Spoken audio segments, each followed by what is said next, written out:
Chris, and this Cheston asked me earlier, and I we get it all the time when we're out on the drives. Why 17 to 35?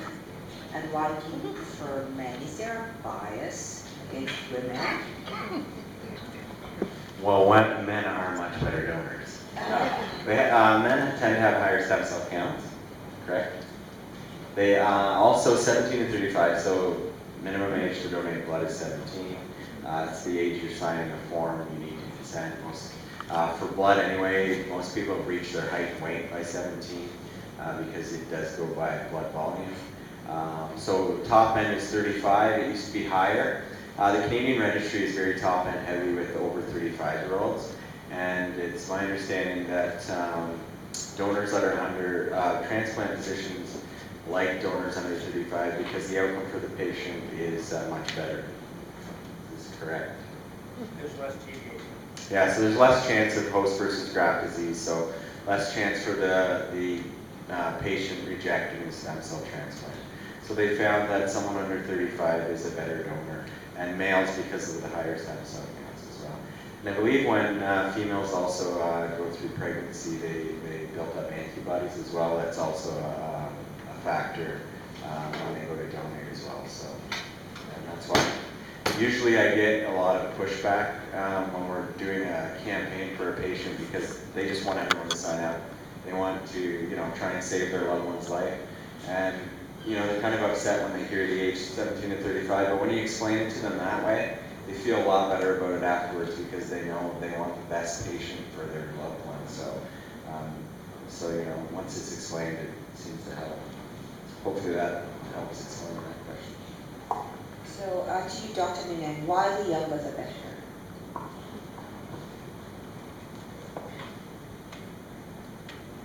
When we age,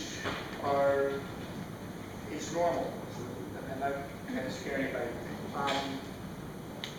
Every time your cell divides, it makes mistakes. And so, but as you age, there are more and more mistakes in our normal stem cells. And that doesn't affect our longevity. We have been looking now at mutations in the blood cells of people in their hundreds, and we find mutations there. And these people are doing very well. So it's normal part of aging to acquire mutations in your stem cells. So in the younger individual, though, because they have not lived as long, they haven't, their cells haven't gone through as many cycles, they have fewer mutations. So they're going to be a healthier stem cell. Other changes happen in our stem cells also, besides mutations, that reduce their ability to engraft and grow. So the younger person has a much healthier bone marrow than the older person. And so they provide a better graft. The other aspect, as Chris mentioned, is the individuals, we want them on the registry for a long time.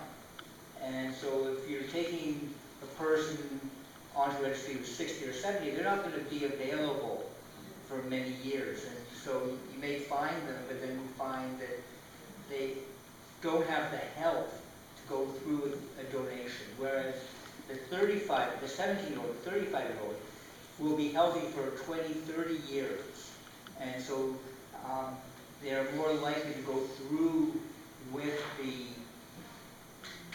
donation if they're called upon. So that's another reason for looking at the younger individual. And just anecdotally, we've done transplants with older people and younger people.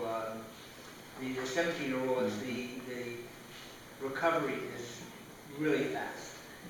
People are out of the hospital, their cells are growing by 21 days and getting ready to be discharged, whereas some older marrows may take longer to engraft.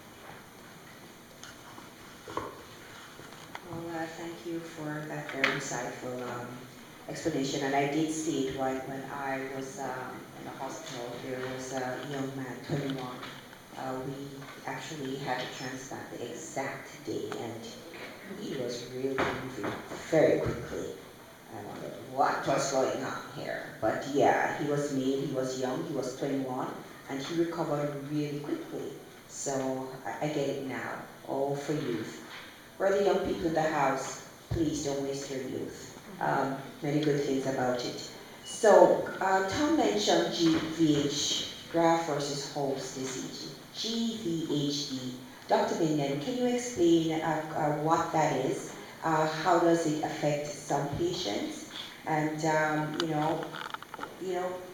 what are some of the outcomes sometimes?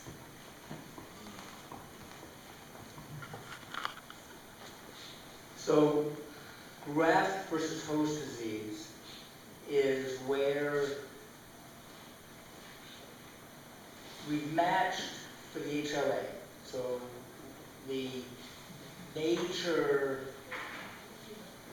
barriers to transplant have been dealt with. So we're HLA matched, and there's a good chance that the two cell populations will get along, the donor and recipient will get along. But there are other proteins that are on the recipient cells that are slightly different than the donor cells. So the patient has proteins on their skin,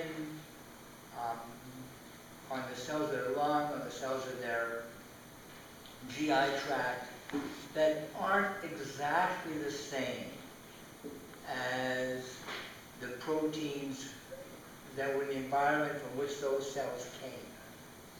And those can be recognized by the incoming cells. And they can attack the skin or the lung or the gut and cause inflammation there. And it can vary from, if one's talking about the skin, from something like a little sunburn to blistering. And of course the blistering can be very detrimental to the individual. Now we use drugs in the transplant to try to control this, to keep it under control, and also to allow the incoming cells to get used to their new environment. So we start with a very heavy immune suppression just after the transplant to keep these cells at bay. And then over a month or 3 months, we start to back off as the incoming cells have become educated and learn what is now their normal environment, or we've eliminated the cells that are acting badly. Part of the graft versus host disease is the graft versus leukemia effect. And so those cells recognize the leukemic cells, the MDS cells in the patient, and kill them. So we need an aspect of GVHD, GVL for the transplant to really work. But we really don't like the attack against skin, lung, and the GI tract. And have to work to control that. So as I mentioned,